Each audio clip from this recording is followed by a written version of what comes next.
Hello guys, आप लोग कैसे हैं। उम्मीद करता हूं कि आप लोग अच्छे होंगे। फिजिक्स में साउंड के सेट नंबर 2 के प्रश्न संख्या 21 से 40 को हम डिस्कस करने वाले हैं।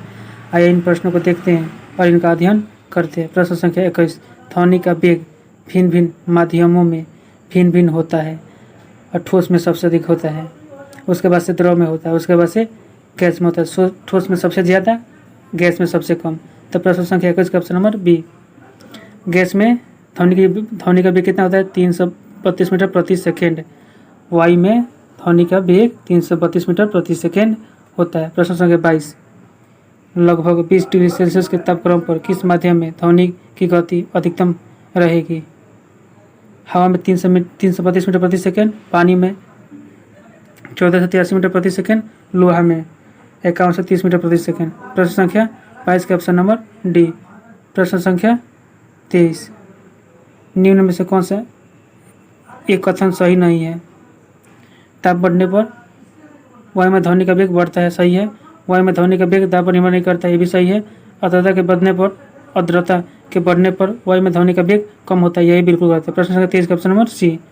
प्रश्न संख्या 24, वायु में ध्वनि का वेग तापमान के बढ़ने पर बढ़ता है, तापमान के घटने पर घटता है। प्रश्न संख्या 24 का ऑप्शन नंबर डी, तापमान के घटने पर घटता है। 1 डिग्री सेल्सियस तापमान बढ़ने पर ध्वनि का वेग 0.61 मीटर बढ़ जाता है। प्रश्न संख्या 25 को देखते हैं। प्रश्न संख्या 25, कथन रेलगाड़ी के इंजन से निकली भाप पहले दिखाई पड़ती है और सीटी बाद में सुनाई पड़ती है, बिल्कुल सही है। कारण आर, प्रकाश तरंगों की चाल की तुलना में ध्वनि तरंगों की चाल बहुत कम होती है, भी सही है। आर ए का अष्टीकरण करता है। प्रश्न संख्या 25 का ऑप्शन नंबर ए। प्रश्न संख्या 26, प्राध्वनिक विमान उड़ते हैं ध्वनि की चाल से अधिक चाल से। प्रश्न संख्या 26 का ऑप्शन नंबर सी। प्रश्न संख्या 27, वस्तु का वेग तथा उसी माध्यम से एवं उन्हीं परिस्थिति में ध्वनि के वेग के अनुपात को कहते हैं मैक संख्या। प्रश्न संख्या 27 का option number C. Option number D, मैक संख्या का। प्रश्न संख्या 28, मैक अंकों का प्रयोग वेग के संबंध में किया जाता है वायुयान के लिए। प्रश्न संख्या 28 का ऑप्शन नंबर सी। प्रश्न संख्या 29, ध्वनि प्रदूषण मापा जाता है डेसिबल में। प्रश्न संख्या 29 का ऑप्शन नंबर सी।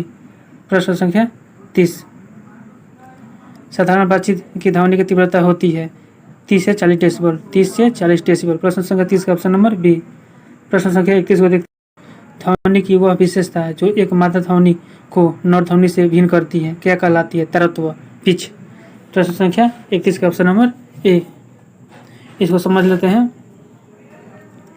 तरत्व ध्वनि का वह लक्षण है जिसमें ध्वनि को मोटी या पतली कहा जाता है। तरत्व आवृत्ति पर निर्भर करता है।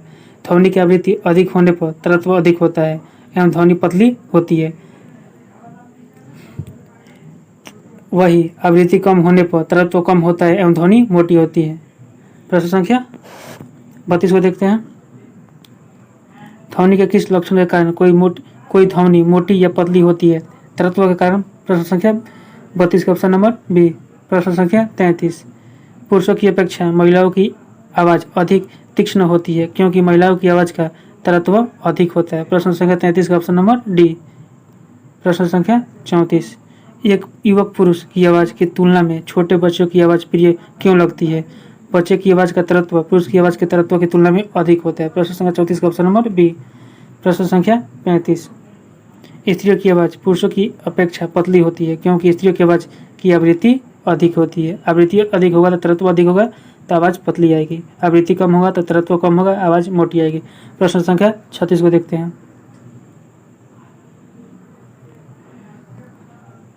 प्रश्न संख्या 36, यदि सितार और बांसुरी पर एक ही स्वर बजाया जाए तो उनसे उत्पन्न ध्वनि का भेद निम्नलिखित में अंतर के कारण किया जा सकता है।